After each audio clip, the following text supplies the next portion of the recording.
স্বামী মারা যাওয়ার পর আমি অনেক কষ্ট করছি। আমার ডায়াবেটিস, আমার 4টা অপারেশন হয়েছে।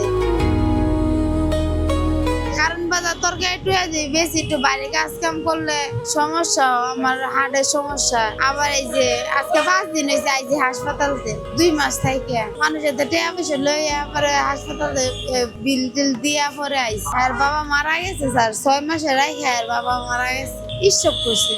আর বাবা কাঁচামালে ব্যবসা করতো বাড়িতে, তার আত্মীয় স্বজন আমার খোঁজ খবর নেয় না, আমার ছেলেরও খোঁজ খবর নেয় না। শ্বশুর বাড়িতে শ্বশুর আছে, দেবর আছে, আমার পরিবারে শুধুমাত্র আমার একটা মা আছে। মা অসুস্থ, আর্থিক অবস্থা এরকম ভালো না। যা ওটা আমার ওষুধ লাগে, ডায়াবেটিসের ট্যাবলেট, ডায়াবেটিসের ইন্স্যুরেন্স, রাস্তাঘাটে মেয়ে মানুষ ঘুমাইলে তো সমস্যা আছে।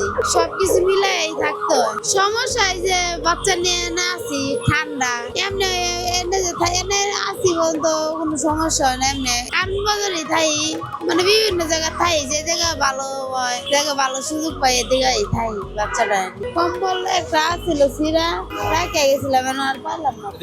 কি হলে ভালো হয় স্যার, কিছু করে খাইতে পারতাম, এটা ভালো ভালো লাগে না, তারপরে বাধ্য হয়ে থাকতো। কি করবো, একটা ঘর ভাড়া নিতে গেলে 4,000 5,000 টাকা আমি আমার পক্ষে তো দেওয়া সম্ভব না। আমি নিজেই মানে ওষুধ কিনে খাইতে পারি না। আর আমার স্বামী মারা যাওয়ার পর আমি অনেক কষ্ট করছি, মানে অনেক কষ্ট করছি। দিক দিয়া আর বাপের বাড়ি দিক দিয়া আছে, কিন্তু আমি তাকে সাপোর্ট পাইনি। এমন মানুষের স্বামী মারা যাওয়ার পর 41 দিন বলে স্বামীর ভিটা ছাড়তে হয় না, আমার 7 দিনে ঢাকা শহর আসতে হয়েছে। স্যার এরকম সব মিলাই কষ্ট। আর বাবা আমার কোনোদিন কষ্ট দেয় নাই, কোনোদিন মানে একটা পুরুষের আমার মুখ দেখবো এরকম ভাবে রাখে নাই। তো মারা যাওয়ার পরও এই যে এই অবস্থায় থাকতে হয়, এরকম আর কি মনে হইলে খারাপ লাগে।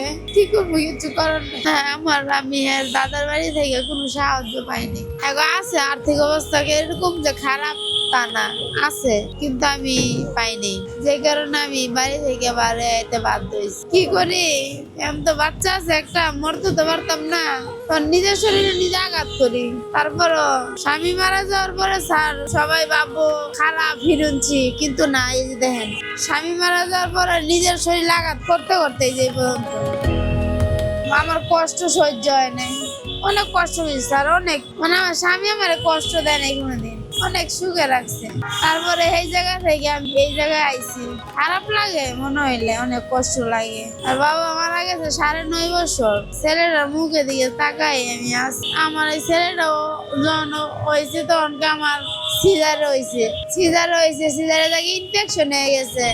পরে আমার 5 লাখ টাকা লাগছে আমার সুস্থ করতে। তখন ওর বাবা এই 5 লাখ টাকা ওর বাবা ভাঙছে, নিজে কামাই দিনে রাইতে কাজ করছে, কাজ করে যা উপার্জন করছে সব আমার হচ্ছে ভাঙছে। মানে আমার অনেক আমি এই বাচ্চা ভালাম কেমনে। আর এই বাচ্চারা আমি একটা ঢাকা শহরে একটা ছেলে কেউ কাছে বিয়া শাদী দিব, যে কোনো জায়গা, তারা তো আমার কাজ করে খাওয়ানোর লাগিয়া আমার করবো না, আমারটা খাওয়ানোর লাগিয়া করবো, আমার ছেলে দেখার লাগিয়া করবো, আমার ছেলে দেখবো, এসবের মধ্যে নাই।